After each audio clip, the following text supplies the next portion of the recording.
リファランスの藤本義明です。本日はアサリとほうれん草のスープを紹介します。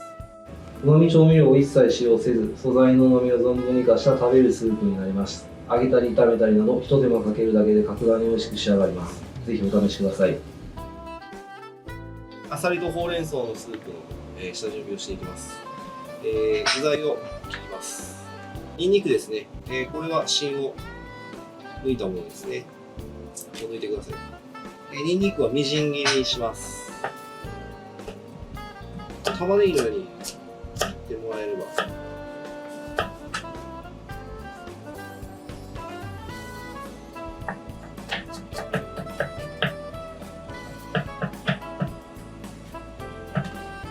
そこまで細かくなくて大丈夫です。次、玉ねぎですね。この芯を取ってもらって、今回はちょっと食感を残した大きい切り方にします。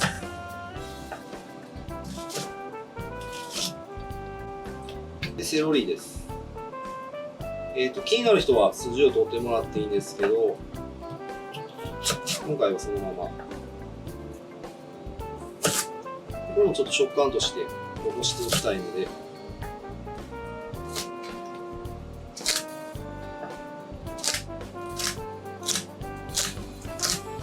玉ねぎより一回り小さいぐらいの大きさで、あんまり大きすぎると次筋が打ち当たり悪いので、ベーコンですね。ベーコン何でもいいです。できれば、具材の大きさを揃えたいので、ブロックを買っていただければ。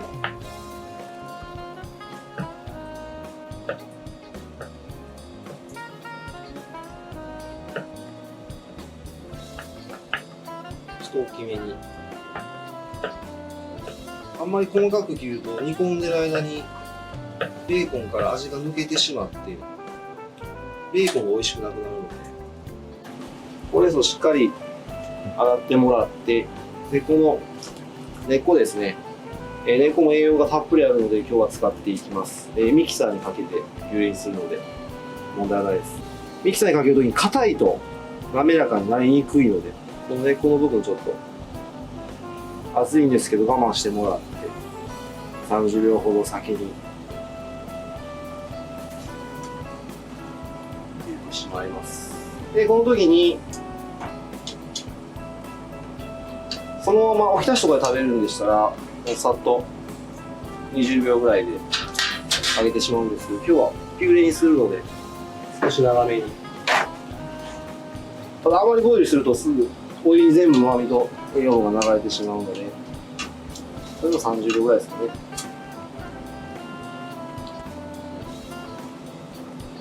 でこの時にお願いしたいのが水に落とさない。野菜とか、素材全部そうなんですけど、熱したものが冷めていく時に味が入っていくので、これを水に落とすとその水全部吸い込みますので、味が水っぽくなります。おひたしとかするときでも僕は水に揚げません。余熱を残して、なんでちょっと固めに揚げてこの余熱で調理する。ただ冷やさないと緑素が飛んでしまうので、このまま冷蔵庫に入れます。冷蔵庫にとっては良くないんですけど、素材にとってはそっちの方が絶対美味しくなるので、ほうれん草をミキサーにかけます。本当にもう回すだけです。ただほうれん草自体が水分がない場合があるんで、かからないです。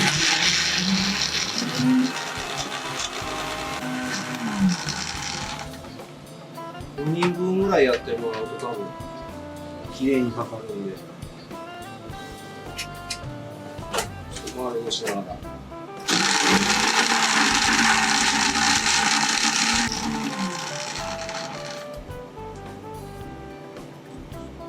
以上です。先にちょっとこうスパイシーなパン粉を作ります。でその時に後でスープでもそうなんですけど、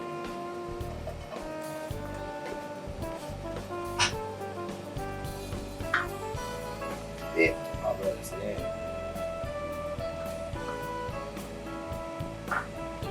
でここでオリーブオイルにしっかりとベーコンの香りを移していきます。で、油なんで水分がバチバチ始めたら適量を洗ってもらって、で一旦油を切ってください。でこの油をこうします。ここ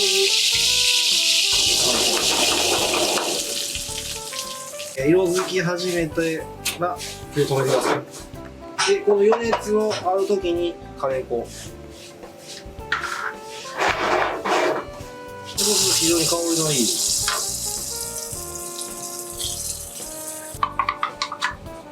バターがもしあればバターを、ないときはマーガリンを、マーガリンの風味がちょっと苦手な方は油で、バターが一番結果美味しくは仕上がります。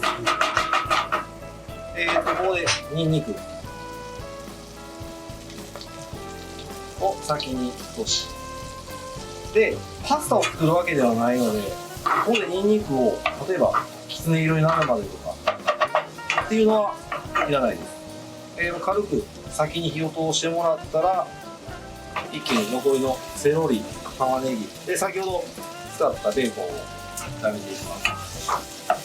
でこの時も、怖がらずに火は強めのままでいいです。でよく混ぜながら、で強火にすることによって、セロリとあとベーコンとか玉ねぎの香りもぐっと引き立ちますので、焦げつきそうだなっていうところぐらいで中火に戻してあげてください。で、あさりですね。砂抜きしたあさりを一気に。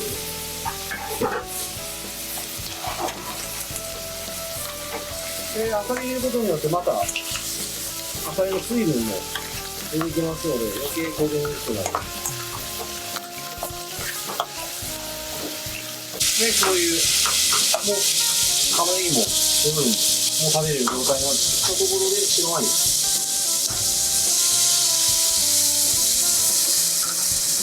できる手間ですけど、あさり、開いて、1分ぐらいしたら、あさりだけ取り出してください。要は、殻も一緒に炊くんで、ちょっと、僕の中では、えぐみも出たりするので、ちょっとこういう粘度のあるような程度になったところで次牛乳入れます。で、味を整えます。少し胡椒。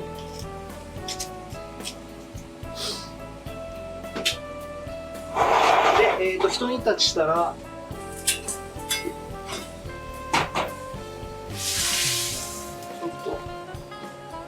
具材を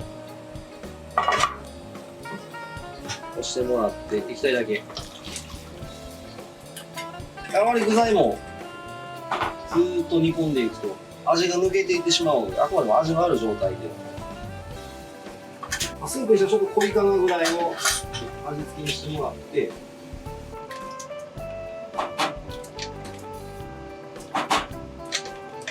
火をつけてもらって、あとは具材を戻します。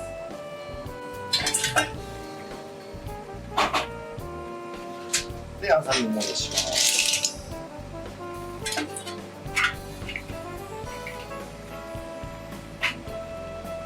で、一煮立ちしたら完成です。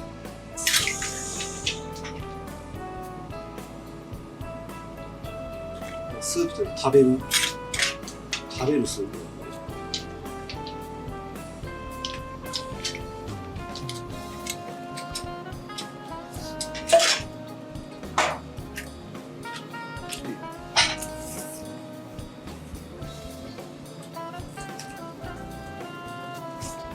たっぷりかけてもらって、これで完成です。